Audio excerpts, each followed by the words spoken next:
జగన్మోహన్ రెడ్డి గారు తుఫాన్ కారణంగా రైతులను పరామర్శ పేరుతో నిన్న ఒక అబద్ధాల యాత్ర చేశారు. పచ్చి అబద్ధాల యాత్ర. రైతులు లేకుండా చక్కగా 9 రోజుల తర్వాత తుఫాను కింద మంగళవారం నిన్నటికి వారం అయింది. అంటే ఆ మంగళవారం తుఫాను వస్తే మళ్ళీ మంగళవారం కంటే దగ్గర 9 రోజులకి మళ్ళీ ఆయనకి ఈయన వచ్చాడు. అంటే 9 రోజులు రైతులు ఏమైపోయారో అయ్యేం పట్టించుకోవాలి. అట్లాగే నిన్న వచ్చినటువంటి సందర్భంలో కూటమి ప్రభుత్వం రైతులకి ఏమీ చేయలేదని చెప్పి అని ప్రయత్నం చేశాడు. అది కానీ ఎవ్వరూ నమ్మల. ఆయన యాత్రను ఎవ్వరూ నమ్మల. జనం లేక వాళ్ళు ఏదో ఒక నాయకులను తోలుకొచ్చి వాళ్ళతో ఏదో మాట్లాడించాలని చాలా ప్రయత్నాలు చేశారు. ఎందుకంటే దానికి ఉదాహరణ నిన్న ఆయన చేసినటువంటి యాత్రలో ఏదైతే ఆయన పరామర్శ పేరుతో నిన్న ఒక రైతుతో మాట్లాడించాడు ఆయన రామరాజుపాలెంలో. ఈయన పేరు గంజాల వెంకటేశ్వరరావు, కోన గ్రామం. ఈయనకి 50 సెంట్లు భూమి ఉంది. నాకు తెలిసి వాళ్ళు చెప్పింది అంటే సమాచారం ప్రకారం ఒక 50 సెంట్లు మాత్రమే స్థలం ఉంది. మరి అందులో పంట ఉందో లేదో కూడా తెలియదు. ఆయన అక్కడికి వచ్చి రైతులకు ఏం అందట్లేదు, ఏం జరగట్లేదు అంటే ఇదంతా చూసాం. నిన్న వాళ్ళు చెప్పించడానికి వాళ్ళు చేసినటువంటి ప్రయత్నం, వాళ్ళ కార్యకర్తలతోనే కూర్చోబెట్టి మరి వేషాలు వేసి ఇవాళ బుక్ అయ్యాడు జగన్మోహన్ రెడ్డి. ఇతను చెప్పమనండి, ఇది బందరు కాన్స్టిట్యున్సీలో కోన గ్రామానికి చెందినటువంటి వ్యక్తిని పెడన గ్రామానికి తీసుకెళ్ళి రామరాజుపాలెం దగ్గర రైతు అని చెప్పి ఈ ప్రభుత్వం ఏమీ చేయలేదని చెప్పి ఒక అసత్యపు కార్యక్రమాన్ని ఏర్పాటు చేశారు. ఇంకా తర్వాత ఆయన చాలల్లోకి దిగాడు. చక్కగా ఏమి లేదు, గట్ల మీద కంకుల మధ్యలో అడ్వర్టైజ్మెంట్ లాగుందా మళ్ళీ కాళ్ళు చూడండి, కాళ్ళు మడత పెట్టి అంటే ఇంకా మళ్ళీ ఇంకొన్ని చేలలో కూడా వెళ్ళాడు ఆయన. మరి కంకుల మీద నుంచుని చేలలో ఫోటో దిగాడు.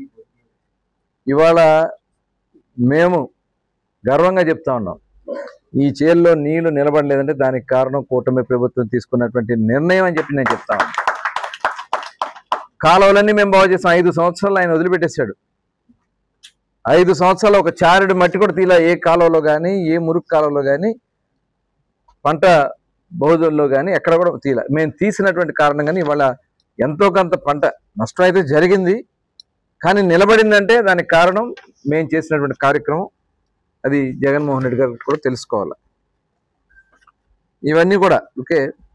మేము ఆల్రెడీ మా నాయకులు నారా చంద్రబాబు నాయుడు గారు ఈ ప్రాంతం అంతా కూడా ఏరియల్ సర్వే చేసి అమలాపురంలో దిగి ఎప్పటికప్పుడు రిపోర్ట్లు తెప్పించుకుని రైతుల్ని ఏ రకంగా ఆదుకోవాలో కేంద్ర ప్రభుత్వానికి కూడా నివేదిక పంపించడం కూడా జరిగింది. దగ్గర దగ్గర రాష్ట్రం మొత్తం 2 లక్షల హెక్టార్లో వరి పంట నష్టం జరిగిందనేది ప్రాథమికంగా మాకు వచ్చినటువంటి సమాచారం ప్రకారం.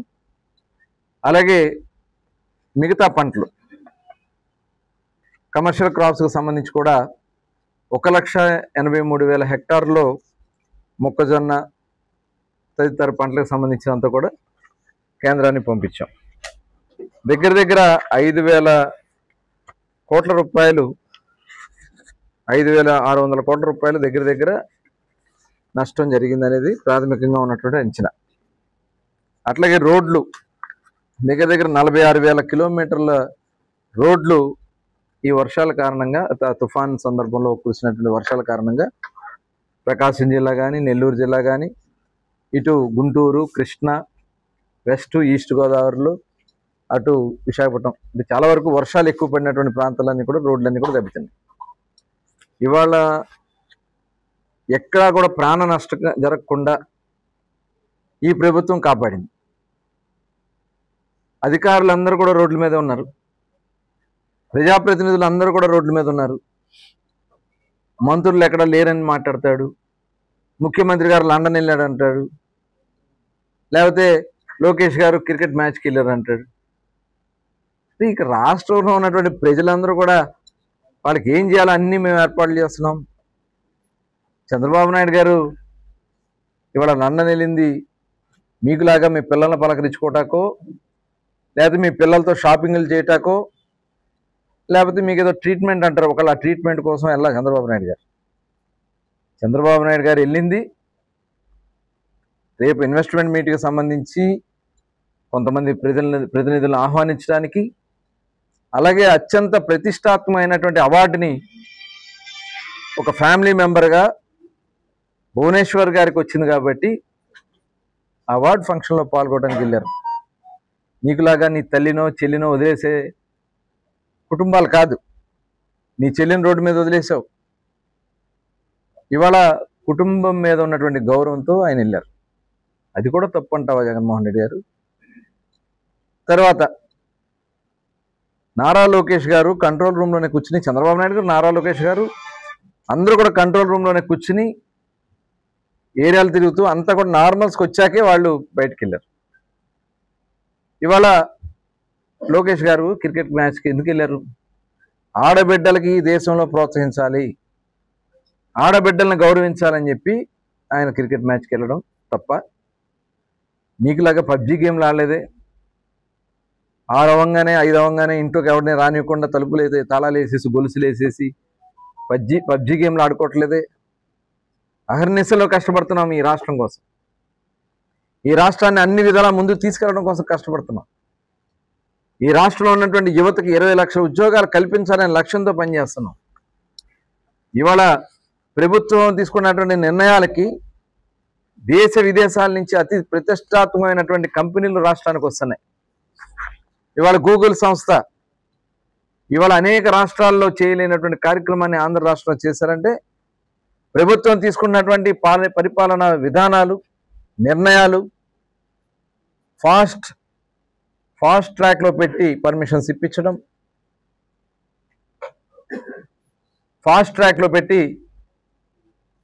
పర్మిషన్స్తో పాటు ఎస్టాబ్లిష్మెంట్ చేయించడం, నిర్ణయాలు తీసుకోవడం. అందుకని ఇవాళ ఇన్ని సంవత్సరాలు వస్తున్నాయి. ఆర్ఎస్ఎల్ఆర్ మెట్టల్ కానీ, ఇవాళ బీపీసీఎల్ 1,00,000 కోట్ల రూపాయల బీపీసీఎల్ కానీ, ఇవన్నీ రాష్ట్రానికి వస్తున్నాయంటే ఈ ప్రభుత్వం తీసుకున్న నిర్ణయాలు. అలాగే మొన్న పవన్ కళ్యాణ్ గారు కూడా నిరంతరం మానిటర్ చేస్తూ మొన్న అవినిగడ్డకి కాన్స్టిట్యున్సీలో కోడూరుకి రావడం జరిగింది. అక్కడ చేలో దిగి రైతులతో మాట్లాడి కంకులు ఏ పరిస్థితిలో ఉన్నాయి ఆ నివేదిక అంతా కూడా తెప్పించుకుని ఈరోజు కూడా మన జిల్లా కలెక్టర్ గారు కూడా వెళ్ళడం జరిగింది సమావేశాన్ని పవన్ కళ్యాణ్ గారితో. ఎలా అవుట్ఫాల్స్ లూయిస్ ఏంటి, ఉప్పు నీళ్లు ఎందుకు ఎక్కేస్తున్నాయో అవుట్ఫాల్స్ లూయిస్ని గత ప్రభుత్వం చేయని కారణంగా మొత్తం కోడూరు, ఇటు బందర్ మండలం, వాడపాలెం ఈ గ్రామాలన్నీ కూడా ఎప్పుడు పోటు ఎక్కువ వచ్చినా ఆ ఉప్పు నీరు ఎక్కేసి పంటంతా దెబ్బతినేస్తాయి, చేలన్నీ కూడా పోతున్నాయి. ఇలాంటి ఒక ఆలోచన పరంగా ముందుకెళ్తామంటే అసలు జగన్మోహన్ రెడ్డి గారికి అసలు అవగాహనే లేదు. అసలు ఆయనకి కనీసం ఫీడ్ చేసేవాడు కూడా సరిగ్గా ఫీడ్ చేయరేమో. అంటే వీళ్ళకే నాలెడ్జ్ లేదు కదా, మేము చెప్తున్నాం. ఇంకా జిల్లా గురించి వదిలేశారు. ఇక్కడ పనిచేసినటువంటి మంత్రులు బూతులు తిట్టడం, లేకపోతే క్యారెక్టర్ అసాసినేట్ చేయడానికి ప్రయత్నాలు చేయటం, సిగ్గుమాలినటువంటి నాయకత్వం ఈ జిల్లాలో ఉంది వైఎస్ఆర్ పార్టీలో. ఇవాళ మేము నిరంతరం కష్టపడ్డాం. ప్రతి ఒక్కరి రైతులకు ధైర్యం ఇచ్చాం, రైతులకే కాదు ప్రజలకు కూడా ధైర్యం ఇచ్చాం. తుఫాన్ సందర్భంలో తుఫాన్ అక్కడ తీరం దాటే సమయంలో నేను పల్లెతుమ్మలపాలెం గ్రామంలో సముద్ర ఒడ్డున ఉన్నాం.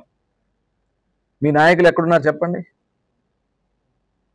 ఆ తీరం దాటే సమయంలో అక్కడ ఉండి వాళ్ళకి ధైర్యం చెప్పి మళ్ళీ అవసరమైతే ఆర్టీసీ బస్సులు కూడా ఆ రోజున అక్కడ తెప్పించి దగ్గర 20 ఆర్టీసీ బస్సులు గ్రామాల్లో ఏర్పాటు చేయించాం. అవసరమైతే ఇమ్మీడియట్గా లిఫ్ట్ చేయడానికి. ఒకవేళ 50 కిలోమీటర్ల దూరంలో వెళ్ళింది, మనకి మచిలీపట్నం పక్క నుంచి 50 కిలోమీటర్ల దూరంలోనే ఈ ముంతా తుఫాన్ అటు నుంచి పక్క నుంచి వెళ్ళింది. అది ఏమన్నా చిన్న డైరెక్షన్ మారినా ఇమ్మీడియట్గా షిఫ్ట్ చేయడం కోసం అన్ని ఏర్పాట్లు చేశాం. ఎక్కడికక్కడ వాళ్ళకి పునరావాస కేంద్రాలు ఏర్పాటు చేశాం, భోజనాలు ఏర్పాటు చేశాం. భోజనాలే కాకుండా ఇవాళ వాళ్ళందరికీ రిలీఫ్ ఇచ్చాం. ఎవరైతే ఆ రిలీఫ్ క్యాంప్స్కి వచ్చున్నారో ప్రతి కుటుంబానికి 3,000 రూపాయలు గరిష్టంగా. ఒక వ్యక్తి ఉంటే 1,000 రూపాయలు, ఇద్దరు ఉంటే 2,000, ముగ్గురు కన్నా ఎక్కువ ఉంటే 3,000 రూపాయలు గరిష్టంగా ఇచ్చి ప్రతి కుటుంబానికి 25 కిలోలు బియ్యం ఇచ్చి, పంచదార, కందిపప్పు, మంచి నూనె, అదేవిధంగా బంగాళదుంప, ఇవన్నీ కూడా వాళ్ళకి కూరగాయలతో సహా ఇచ్చి పంపించాం. మత్స్యకారులకి ఎందుకంటే సముద్రంకి వేట వెళ్ళొద్దని చెప్పి వాళ్ళ దగ్గర వారం నుంచి ఆపేసాం కాబట్టి 50 కిలోల బియ్యం, పంచదార, కందిపప్పు, నిత్యావసర సరుకులు 5-6 రకాల వస్తువులు ఇచ్చాం. ఇవాళ ఇవన్నీ చేసి కేంద్రాన్ని నివేదిక పంపించి ఇమ్మీడియట్గా 33% కన్నా కూడా ఎక్కువ నష్టం ఉన్న వాళ్ళందరూ కూడా 10,000 రూపాయలు ఇవ్వాలని చెప్పి కూడా డిసైడ్ చేస్తున్నాం. ఎకరాకి 10,000 రూపాయలు డిసైడ్ చేయడం జరిగింది. ఇంకా ఏదన్నా కేంద్రం నుంచి తీసుకున్నాక అదనంగా ఇవ్వడానికి కూడా ఇవాళ ప్రభుత్వం సిద్ధంగా ఉంది. ఎన్యూమరేషన్ కలెక్టర్ గారు ఏదో ఒక రోజులోనే కంప్లీట్ చేయమన్నారని చెప్పి ఒక కలెక్టర్ని ఉద్దేశించి ఆయన మాట్లాడుతూ ఉన్నారంటే అంటే అవగాహన లోపం. ఎవరో ఏదో చెప్పేయడం కాదు, అవగాహన చేసుకుని అధికారులు ఎవరి కోసం పనిచేస్తున్నారు, ఈ ప్రభుత్వం ఎవరి కోసం పనిచేస్తుంది. నిన్న అక్కడ జరుగుతున్న ఆ పక్కన ఎన్యూమరేషన్ జరుగుతుంది ఆ ఫీల్డ్లో. ఇవాళ ప్రతిదీ కూడా ఎక్కడ నష్టం జరగకుండా చేయాలని మన ప్రయత్నాలు మనం చేస్తాం. కానీ ఈ రకంగా పని చేసే వాళ్ళని కూడా నిరుత్సాహపరిచే విధంగా ఒక మాజీ ముఖ్యమంత్రి మాట్లాడుతుంటే ఇంతకంటే సిగ్గుచేటు ఇంకోటి ఉండదని చెప్పి తెలియజేస్తాం.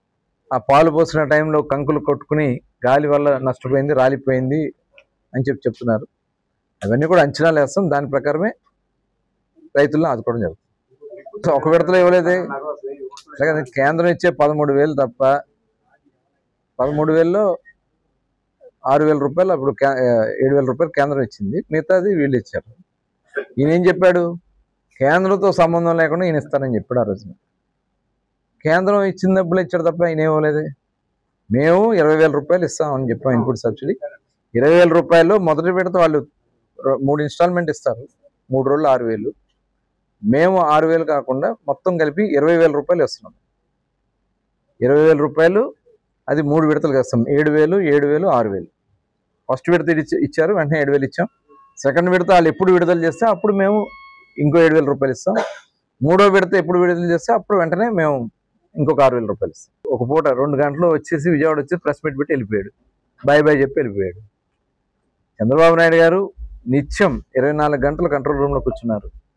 తుఫాన్ టెక్నాలజీని కూడా సపోర్ట్ చేసుకుని అందరిని కూడా అప్రమత్తం చేశారు. చేసి ఇమ్మీడియట్గా ఆయన హెలికాప్టర్ తీసుకుని ఏరియల్ సర్వే చేసుకుని, ఎందుకంటే ఈ ప్రాంతంలో వర్షాలు కాబట్టి ఎక్కడైతే తుఫాన్ తాకిడి జరిగిందో అమలాపురంకి ఫీల్డ్లోకి వెళ్ళి అక్కడ ప్రతి రైతును కూడా టచ్ చేసి అందరినీ కూడా అధికారులను కూడా అలర్ట్ చేశారు. అలర్ట్ చేసి ఇమ్మీడియట్గా ఎన్యూమరేట్ చేయమన్నారు. ప్రాథమికంగా ఎన్యూమరేషన్ వచ్చింది 2 లక్షల హెక్టార్లు, 1,83,000 హెక్టార్లు ఏదైతే అపరాలకు సంబంధించి వచ్చింది. ఎస్టిమేట్ చేశారు, రోడ్లు ఎస్టిమేట్ చేశారు, కేంద్రాన్ని పంపించారు. మనం ఇవ్వాల్సిన రిలీఫ్ అంతా ఇమ్మీడియట్గా స్టార్ట్ చేశాం. కానీ దగ్గర 4 లక్షల హెక్టార్లు. సరే ఏమన్నాడు ఆయన, ఇప్పుడు చెప్పడానికి ఏముంది, ఆయన దగ్గర ఏ లెక్క ఉందో చెప్పానండి. ఓకే, ఆయన తీసుకురమ్మనండి, ఆ డేటా తీసుకురమ్మనండి. అదే ఇప్పుడు అదే మరి ఆయన దగ్గర ఏదో ఆధారాలతో చూపిస్తే ఇదిగో 15 లక్షల హెక్టార్లో లేదా 10 లక్షల హెక్టార్లో ఈ సర్వే నెంబర్లో ఎంతంత పోయిందని చెప్తే తీసుకుంటాం. మేము కూడా డెఫినెట్గా ఆయన సలహా ఇస్తే దాన్ని కూడా మేము స్వీకరించి దాన్ని కూడా వెరిఫై చేయిస్తాం. ధాన్యం కొన్నాం, ఇప్పుడు ధాన్యం వచ్చేదాన్ని బట్టి ఇప్పుడు ఎస్టిమేట్ వేసుకుంటాం, దాని ప్రకారం నష్టపరిహారం వస్తాం, ఆటోమేటిక్గా ధాన్యం తీసుకుంటాం. ఎవరాళ్ళు అన్నదా, ఎక్కడన్నా అన్నదా? అదే కాకుండా ప్రతి రైతుకి కూడా 24 గంటల్లో రైతు అకౌంట్లో డబ్బులు వేసింది ఈ కుటుంబ ప్రభుత్వం. 2 నెలలకు 3 నెలలకు ఒక డబ్బులు వచ్చే కాదు, 3 నెలలు కూడా పడే కాదు గత ప్రభుత్వంలో. ఇవాళ 24 అవర్స్ వాళ్ళదే లేటు. వాళ్ళు అక్కడ ఆన్లైన్లో ఆర్బీకే నుంచి వెళ్ళంగానే ఇమీడియట్గా వాళ్ళ అకౌంట్లో డబ్బులు పడిపోయింది. 24 అవర్స్, విత్ ఇన్ 24 అవర్స్. 2-3 గంటలకు కూడా పడిపోతుంది. ఎవరికి ఇన్పుట్ సబ్సిడీ ఇచ్చారు చెప్పానండి? కేంద్రం ఇస్తున్నటువంటి డబ్బుల్ని అనిచ్చినట్టుగా చూపించుకున్నాడు తప్ప ఎక్కడన్నా డబ్బులు ఇచ్చారా? ఇవాళ మేము 60,000 రూపాయలు ఇచ్చే దాంట్లో ఆల్రెడీ 5,000 రూపాయలు ఇచ్చేసాం, 7,000 రూపాయలు ఇచ్చేసాం. మిగతాయి కూడా మరొక 2 విడతలు ఇచ్చేస్తాం. కేంద్రం విడుదల చేసిన వెంటనే మిగతా 2 విడతలు కూడా రైతులకి 20,000 రూపాయలు ఇన్పుట్ సబ్సిడీ ఇవ్వబోతా ఉన్నాం. అట్లాగే ధరల స్థిరీకరణ గురించి మాట్లాడుతుంది. 5 ఏళ్ళు ఏమి ఇచ్చాడు ఆయన? అక్కడ మామిడి రైతులకు ఇబ్బంది వస్తే ఇమ్మీడియట్గా మామిడి రైతులకి డబ్బులు ఇచ్చాం. అలాగే మిర్చికి వస్తే ఇమ్మీడియట్గా ఇక్కడ రైతులకు ఆదుకున్నాం. పొగాకు ఇబ్బంది వస్తే అనుమతి లేని దాన్ని కూడా ఇస్తే అది కూడా కొనిపించి పొగాకు రైతులను ఆదుకున్నాం. ఇవాళ ఇన్ని రకాలుగా గత జగన్మోహన్ రెడ్డి టైంలో క్రాప్ హాలిడేలు ప్రకటించారు. చాలా ప్రాంతాల్లో వ్యవసాయం చేయలేమని పారిపోయిన పరిస్థితి ఆ రోజు జగన్మోహన్ రెడ్డి కనిపించాడు. కౌలు రైతులు లేకపోతే మీ పేర్లు ఈ క్రాప్ అవ్వలేదని వాళ్ళందరినీ కూడా రోడ్డున పడేసాడు.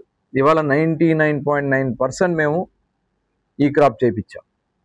మిగతాది ఏమైనా ఉన్నా కూడా వాళ్ళని తెచ్చుకోమని చెప్తున్నాం. ఈ క్రాప్ చేయించడానికి మేము సిద్ధంగా ఉన్నాం. ఈ క్రాప్ చేయించుకున్న దానికి అన్ని విధాలు కూడా పరిష్కారం చేస్తాం. పంటల బీమా గురించి మాట్లాడుతాడు జగన్మోహన్ రెడ్డి. ఎప్పుడు ఇచ్చారు చెప్పండి పంటల బీమా?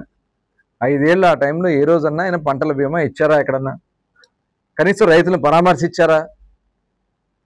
ఇవాళ వాళ్ళు కూడా వచ్చి ఇక్కడ మాట్లాడుతూ ఉన్నారు. మరి ఇప్పటికైనా వైఎస్ఆర్ పార్టీ నాయకులు తెలుసుకోండి. ఇవాళ యావత్ ప్రభుత్వ యంత్రాంగం, మంత్రులు, ఎమ్మెల్యేలు, అధికారులు, ఇవాళ పనిచేసే అధికారులను కూడా మీరు అవమానపరిచే విధంగా మీరు మాట్లాడుతూ ఉంటే నిజంగా అది చాలా దురదృష్టం. ప్రోత్సహించాల్సింది పోయి పనిచేసే అధికారులని మేము చూసాం, మా కళ్ళారా మేము చూసాం. కంట్రోల్ రూమ్స్ పెట్టి జిల్లా స్థాయిలో కంట్రోల్ రూమ్, కలెక్టర్ గారు ఆల్ డిపార్ట్మెంట్స్ని కోఆర్డినేట్ చేయటం, అలాగే మండల స్థాయిలో కంట్రోల్ రూమ్ పెట్టి మండల స్థాయి అధికారులను కూడా అక్కడ కూర్చోబెట్టి మానిటర్ చేయటం. ఇవాళ ఇక్కడ వచ్చినటువంటి మోందా తుఫాన్లో గాలి వల్ల దగ్గర 80 నుంచి 90 కిలోమీటర్ల వేగంతో గాలి వీచాయి. చెట్లు పడిపోయి కరెంటు స్తంభాలు దెబ్బతింటే ఇమ్మీడియట్గా 1 డేలోనే 24 అవర్స్ లోపు 90% పైనే మళ్ళీ కరెంట్ని పునరుద్ధరించి ఆ ప్రాంతాల్లో పవర్ ఇవ్వడం జరిగింది. ట్రాన్స్ఫార్మర్లు పడిపోయినాయి, దగ్గర 900 కరెంటు స్తంభాలు పడిపోయినాయి. ఇంకా ట్రాన్స్ఫార్మర్ అన్ని కలుపుకున్న దగ్గర 1200 డ్యామేజెస్ జరిగినాయి కరెంట్ పవర్ సప్లై విషయంలో. అవన్నీ కూడా రెక్టిఫై చేశారే. అధికారులు మీరు అవమానపరుస్తున్నారు అంటే ఇవన్నీ అయ్యాక ఇప్పుడు వచ్చి మీరు చక్కగా యాత్ర చేసుకుని బురద జల్లి వెళ్ళిపోవాలి ప్రభుత్వం మీద అనే ఒక కుటిలమైనటువంటి ఆలోచనతో. ఈయనకంటే వాళ్ళ చెల్లె బెటర్. ఆవిడొచ్చి మధ్యలోనే ఎక్కడో 1-2 చోట్ల పరామర్శ చేసి వెళ్ళారు. 2 రోజుల ముందే పెడనొచ్చి. మరి ఈయనకేమో ఇప్పుడు తీరిక ఎప్పుడు అయింది. మరి ఇట్లాంటి దుర్మార్గమైనటువంటి ఆలోచనలతో ఉండే నాయకులు ఉండడం మన దురదృష్టం. పక్క రాష్ట్రాలు చూడండి, కష్టం వచ్చినా ఇబ్బంది వచ్చినా కేంద్రానికి రాజకీయాలతో సంబంధం లేకుండా నాయకులందరూ అవసరమైతే ఈయన ఏమన్నా ఒక రిపోర్ట్ ఏదన్నా ఒక లెటర్ రాశారా కేంద్రానికి? ఒక మాజీ ముఖ్యమంత్రిగా ఇవాళ వచ్చి మీరు మాట్లాడుతూ ఉన్నారే, మీరు ఒక కేంద్రానికి రాష్ట్రం గురించి అక్కడ మీరు రాశారా? అసలు ఏ అర్హతతో మీరు వచ్చారు? నిన్న మేము అన్ని నివేదికలు తయారు చేసి పంపించాం, దాన్ని సపోర్ట్గా మీరు కూడా చేయాలి. అది చేయకుండా రాజకీయం చేయడానికి వస్తే మటుకి ప్రజలే నిన్న అందుకనే తిరస్కరించారు మిమ్మల్ని. 11 సీట్లకు పరిమితం చేశారు. నిన్న ఉన్నటువంటి ప్రజాస్పందన చూస్తే అది 1-2కే పడిపోయిందేమో అనిపిస్తుంది. ఖచ్చితంగా అవుతుంది. ఇలాంటి కుళ్ళు రాజకీయాలు చేస్తే మటుకి ప్రజలైతే చూస్తూ ఊరుకోరు. మేము ప్రజలకి జవాబుదారులం, ప్రజల కోసం మేము పనిచేస్తున్నాం. ఏ ఒక్క రైతు కూడా నష్టం జరగకుండా, ఏ ఒక్కరికి కూడా ఇల్లు పడిపోయినా, డ్యామేజెస్ వచ్చినా, బోట్లు ఏదైనా దెబ్బతిన్నా, వలలు ఏమైనా దెబ్బతిన్నా, ప్రతి ఒక్కరిని ఆదుకుంటుంది ఈ ప్రభుత్వం అని చెప్పి తెలియజేస్తాం. చరిత్ర సృష్టించినోడు ఇప్పుడు ఆ చరిత్రని తిరగరాయబోతున్నాడు. అబద్ధాల గోడల్ని బద్దల కొట్టి నిజాలను రాగా మీ ముందుంచబోతున్నాడు. నిజమైన వార్తల కోసం వెంటనే డౌన్లోడ్ చేసుకోండి రా యాప్ని.